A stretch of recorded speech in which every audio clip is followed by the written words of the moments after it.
She struggles to get her point across without coming across as emotional, getting defensive, and ultimately not getting anything changed. Hello, friends. Have you ever been in a situation where you had a problem with a colleague, your boss, a business partner, or even a family member, and you dreaded the conversation you were going to have with them to solve that problem? If yes, this video is for you. I am Philippe, an executive coach, and with my friend Jackie, a climbing expert and integrative coach, we are going to look at powerful tools to handle these difficult conversations and difficult situations. And we're going to take those tools from a book called Crucial Conversations. Here's the book. Tools for Talking When Stakes Are High. This book was published in 2002, sold millions of copies, and is still very relevant. So what is it all about? It's about mastering the skills you need to navigate those tough conversations effectively, whether it's with your boss, a coworker, or anyone else. The book is packed with sample discussions and use cases, and like any technique, it's got its flaws, but altogether I found it extremely practical and useful. So today, Jackie is sharing how her client Jen can apply some of the principles from Crucial Conversations, handle those difficult discussions with a boss more effectively, move from debate to open dialogue, and get what she wants. So without further ado, let's jump right into it. Jane works for a company that offers services to the public. So it's very much a front-facing role. It's a private company. Yes, a private company in the US, and she's very much in a front-facing role and in a management role. So she kind of has that duality to her days where she's interacting with the public and also has office work where she does like program management. Yeah, she manages a team? And has a small team, yeah. It's the service industry. Yes. And she's client-facing. Yes. So Jackie, let's talk about your client, Jen, who is in the service industry, client-facing, has a management role, has a small team. What kind of issue is she facing at the moment? So the issue she is facing is that she is kind of ultimately unhappy with a couple of the conditions associated with her role. She is unhappy. The task for her is to decide which of the couple things she's unhappy about, which can be adjusted by having a conversation with her boss, and which parts of it she might just need to accept. So there's definitely there's some decisions that she's currently in the flux of making about what to accept and what can be adjusted. So that's kind of the first part. But for our purposes today, as we're discussing, this skill of dialogue and having crucial conversations and seeing crucial conversations as an opportunity to develop dialogue skills, she is struggling to have effective conversations with her boss about a couple of these conditions of her work that she's not happy with. And did she have this conversation? I think what I'm realizing for our purposes here, Philippe, is it's not just one conversation. I think that's kind of a little bit of a golden pillar of this, is that, as we know, it's actually a series of conversations that will likely come up. That's almost worth noting here, that dialogue skills are learnable and crucial conversations are multiple. It's a long game. I think it's a long game and maybe that's a little bit of a stumbling block for some people, because maybe people come with the assumption that one conversation is going to kind of solve these things. So they come in with the expectation that all they have to do is present their side eloquently, concise, hear their boss's perspective in return, and then a decision will be made. Sure. And actually just saying these things out loud to you now, and then knowing the book we've been going over, I would suspect that even the authors would say big changes often require multiple conversations. Actually, you make a very interesting point that also I didn't notice, but the book doesn't talk about it. Yeah. The book doesn't actually address the ongoing conversation. I mean, ultimately, if you're talking about talking to your boss or talking to your employee or talking to your spouse, it's not going to be one conversation. Each conversation affects the next one. Yeah. Because if you set the tone and if you react a certain way in one conversation, in the next one, your interlocutor is going to know your modus operandi. Yes. And adjust themselves to the way you handle a conversation. Which means that if you handle it right, the next one should be kind of easier because you kind of set the tone. Yes. So you're contributing to like one conversation at a time, really. Yeah. So I guess a couple of the things that we've just highlighted here for when Jane watches the video is that dialogue skills are learnable and like anything require practice. And, you know, she does have that mindset coming into this. Like she does see when we've spoken that this is an opportunity to like develop these professional skills. So we kind of have that box checked, the mindset that we're talking about dialogue skills, we're talking about practice and growth and development. The next thing that we've just emphasized here is that it's actually just not one conversation that solves everything. It's actually multiple conversations. And I know that her work, she does interact with her boss quite a bit. So I'm guessing that her perspective would be like shaking her head at that. Like, of course, like she talks to her boss like every day. And it's a very like, as we know, like workplace relationships and then like workloads and what people are responsible for. It's a very like dynamic thing. It's never this like static, like, oh, this is your jurisdiction and, you know, this is what you get to work on. This is what your colleague gets to work on. Like from what I can tell in all the conversations I have with people in professional workspaces, it's very messy. Things like overlap and this person takes that on, that project on for a bit and that. So really the conversation about like, what is your workload and what it like, what's your current workload and what's like part of your job description, it's like a live thing. It's like an ongoing thing, you know? Really, we're talking long game here. You know, it reminds me of something, actually, this series of conversation reminds me that a similar problem in coaching is that all the education of coaching is geared towards one coaching session. Yeah, for sure. And in fact, if you look at most of the literature, take, for example, this Simplifying Coaching book by Claire Pedrick. This book really talks about handling one coaching session at a time. It doesn't look at all at how do you structure, how do you have an ongoing conversation, in fact. Yeah, for sure. And that's why a lot of coaches actually are struggling because they go for one outcome, but then they find it difficult to have consistency in the agenda.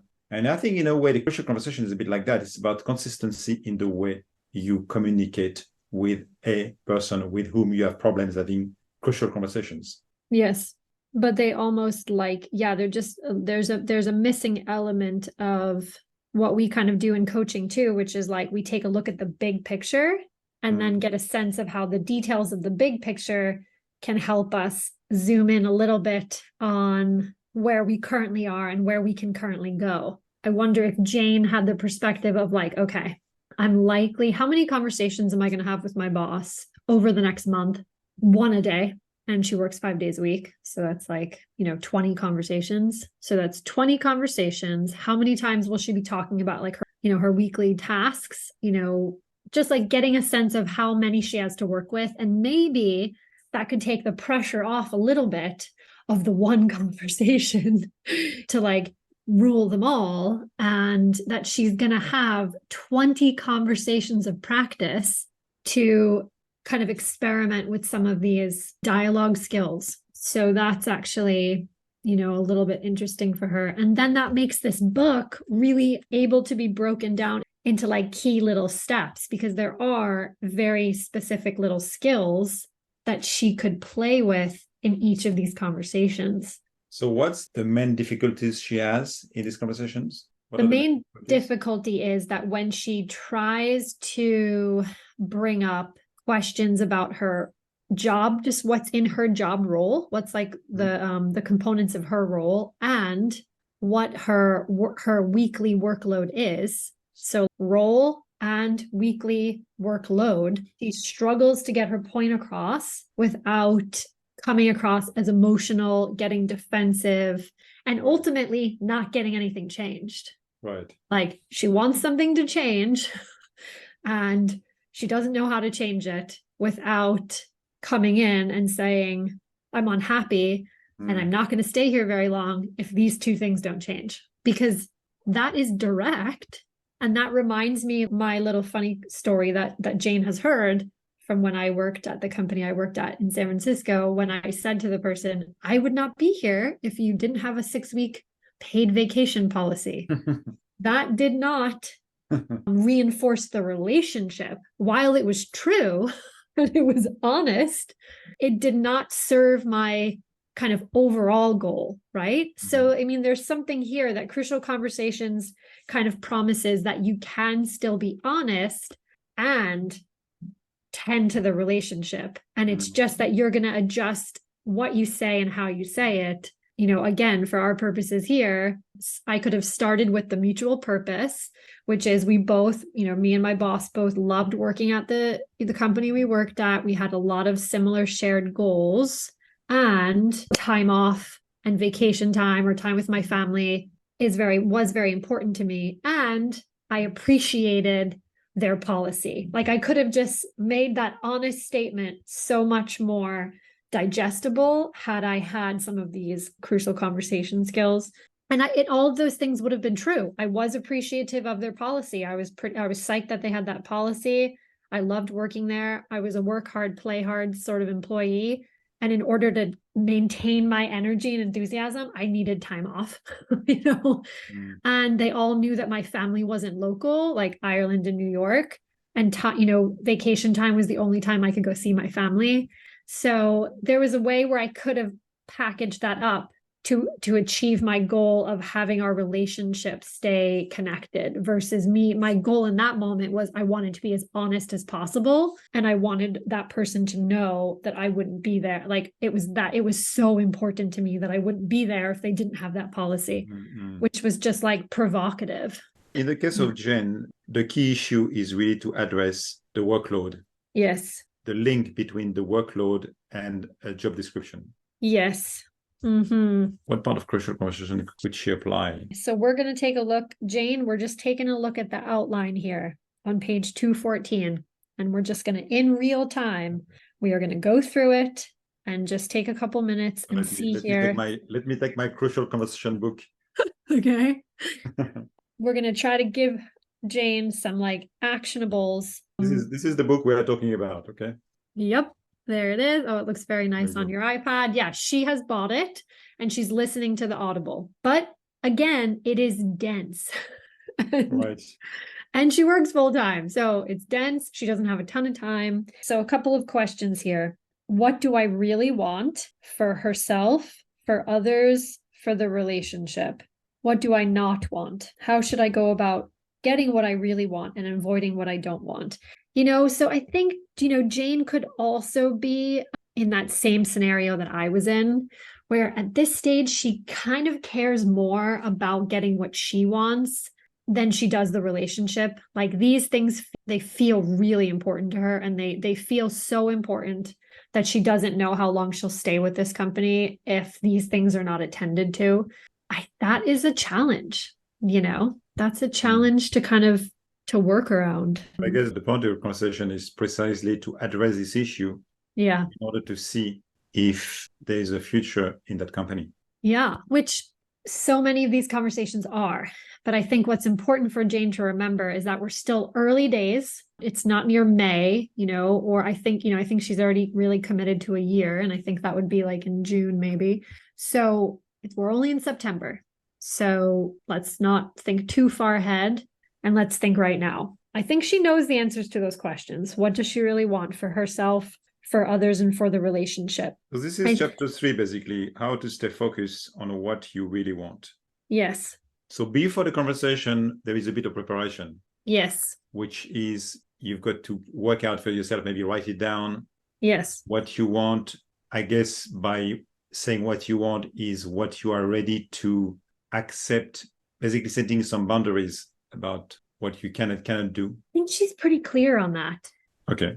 So I think her clarity around her perspective is very clear. Okay. I think where she's currently at is getting more clarity on where to go from here, like mutual purpose. So what is their mutual purpose? What are they like? What do they have in common, like her and her boss? So like that could be number one, an action for you, Jane, is to get clear on the shared purpose between you and your boss. Right. The fifth skill is like state your path. So you can share your facts, tell your story, ask for others' paths, talk tentatively, and encourage testing. I don't understand actually why this chapter 3 is called Start with Heart. Well, I guess it's, yeah. Because being clear about what you want is not really connected with your heart. Mm-hmm. I know. Well, I hear you. I think we're going to rename some of, I mean, I think we should rename some of this stuff for sure. For me, it's a bit, how do you call that, out there?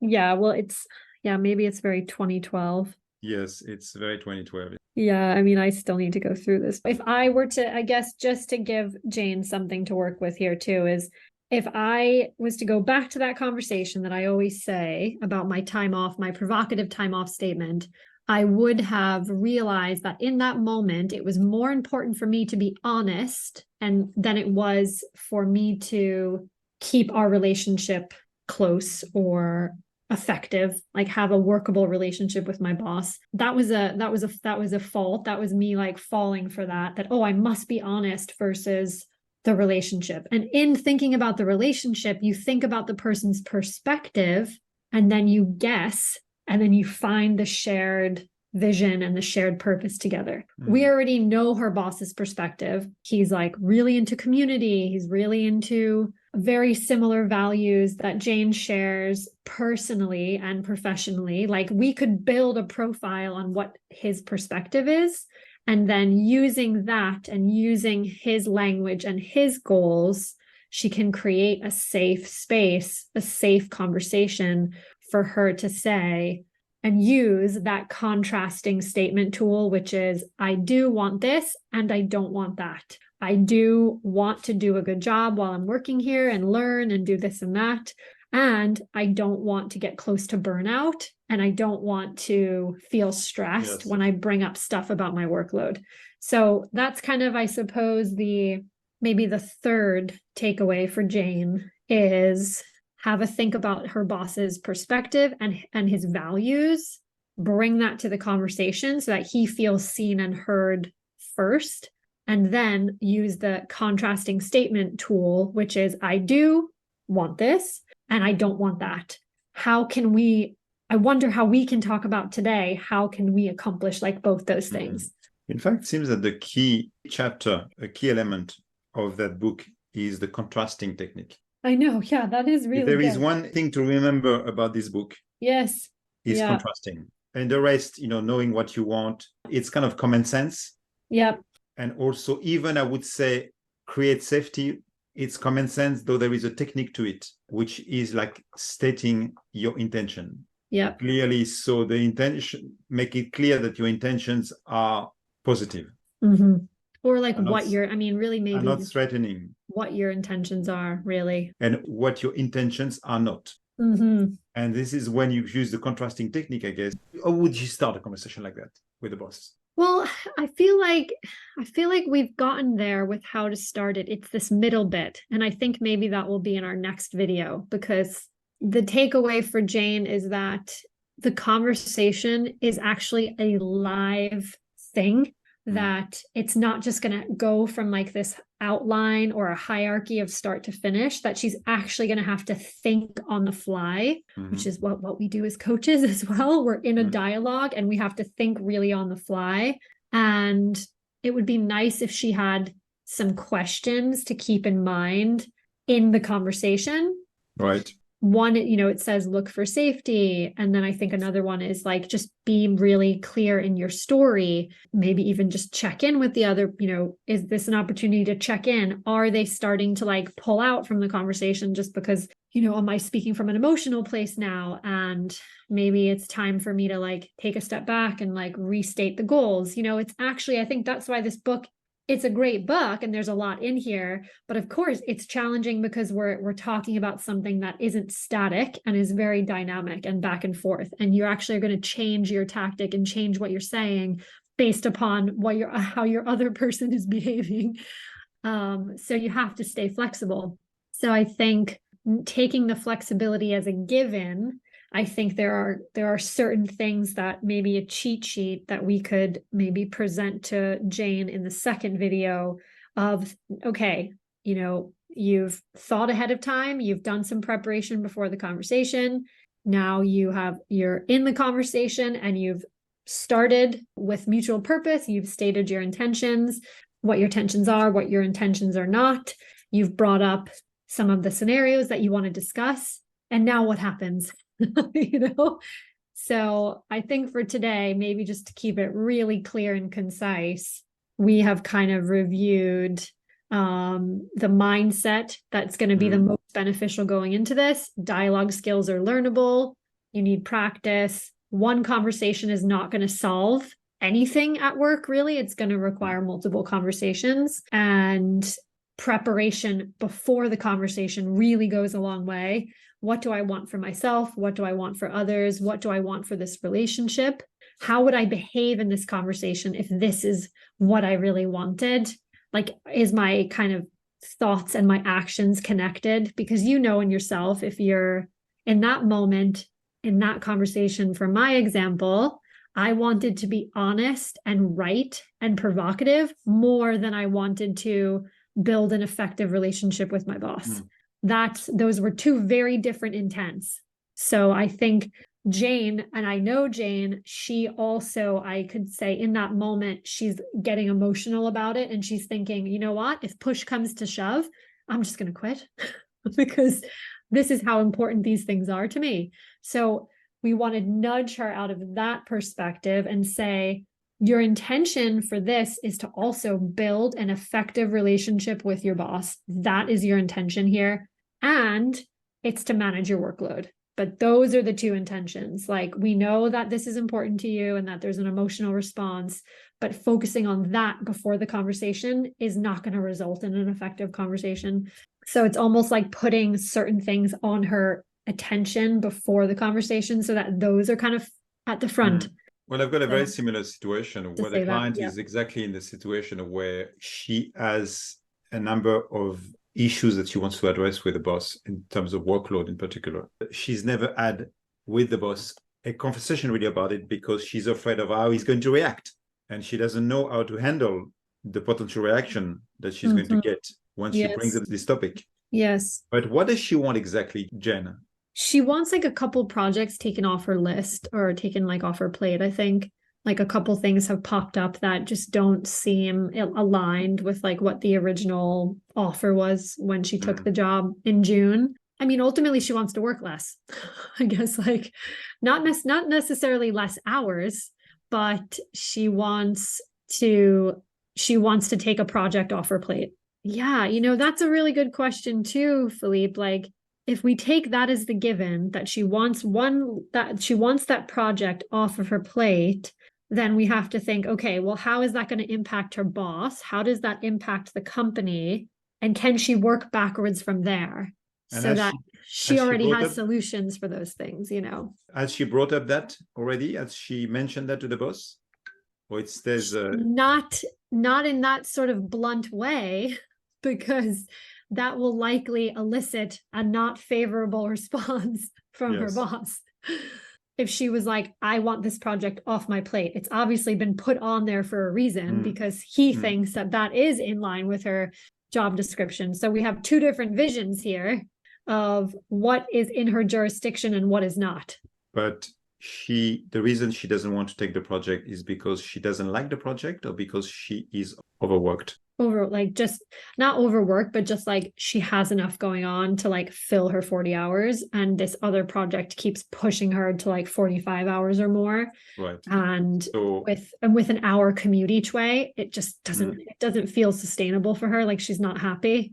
so she's afraid to discuss the extra hours with the boss? I think when she's brought them up in a variety of softer ways, nothing has changed.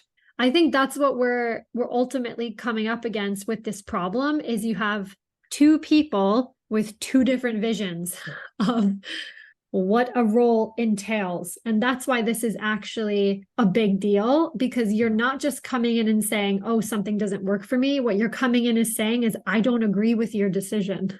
Yeah. But You know? I think there is something which is also a bit missing in the book. It's all very nice to give tools, but at the end of the day, you've got the tools, but to use these tools, you need courage. Yeah, for sure.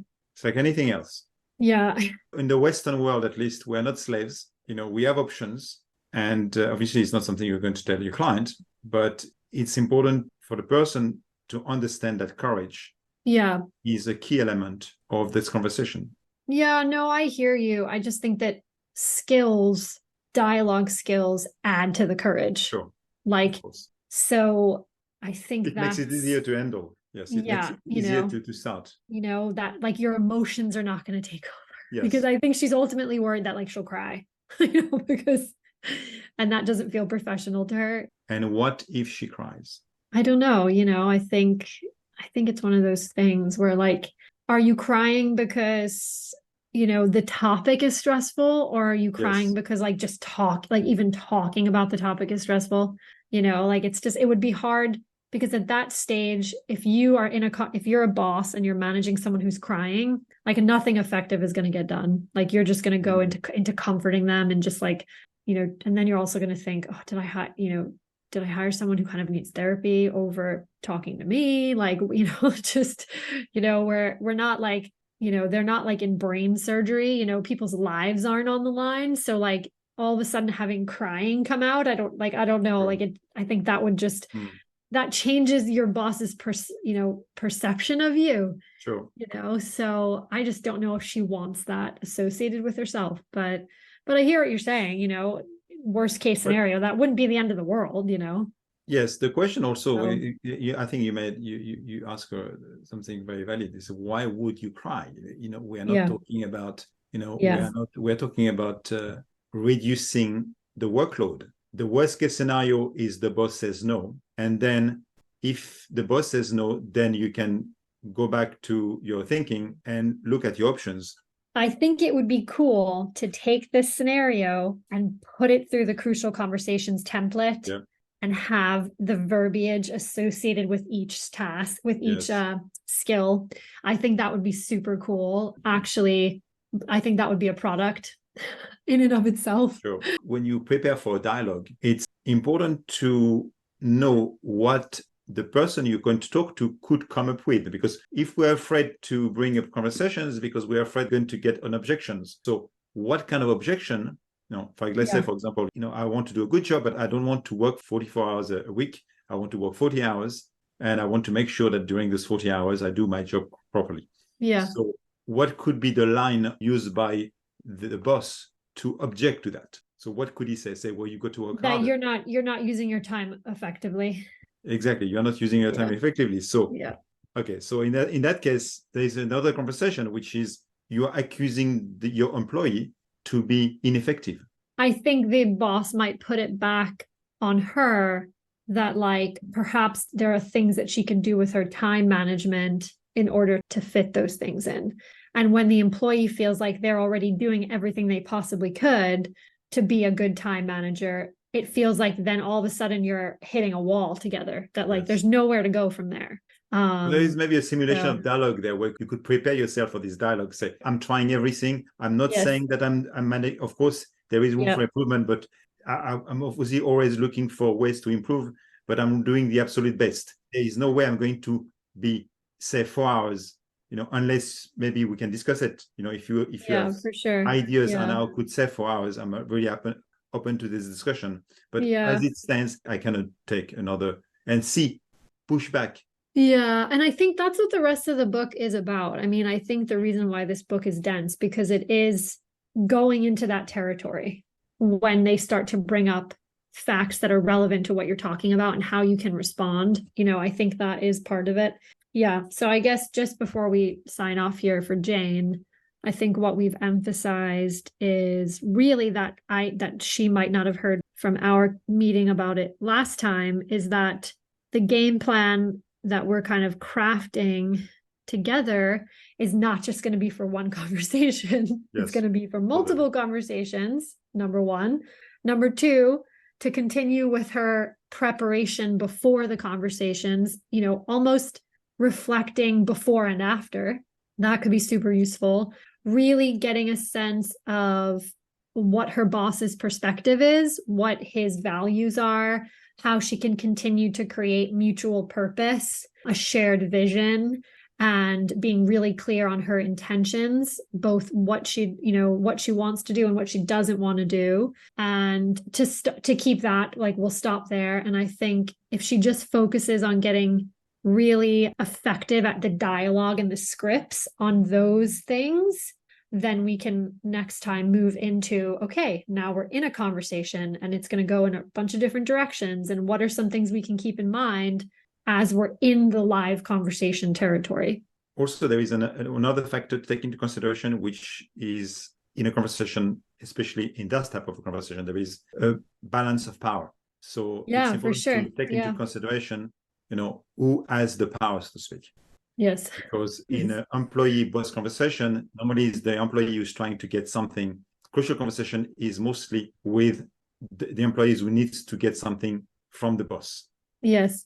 I know it makes me think that really, how can she give her boss what he wants and at the same time get what she wants? Yes. So there is this element of power. So the conversation, if you are looking at long-term series of conversation, yes, the conversation should also reestablish some sort of adequate balance of power. Yeah. Because ultimately she feels powerless. Yes. Because if she was the boss, she could decide not to work these 40 hours. Yeah. She could give the project to someone else. Exactly. Yeah. Mm-hmm. Yeah, for sure. Yeah, it's the balance of power. I mean, really that, and probably for your coachee too, it's the balance of power that makes you feel the emotions. Yes. For sure. Exactly. Yeah. The emotion comes from the fact that you feel powerless. Yeah. Mm-hmm. Okay. Okay. Well, it was an interesting conversation. Thank you for watching, and I hope to see you in next video. Bye for now.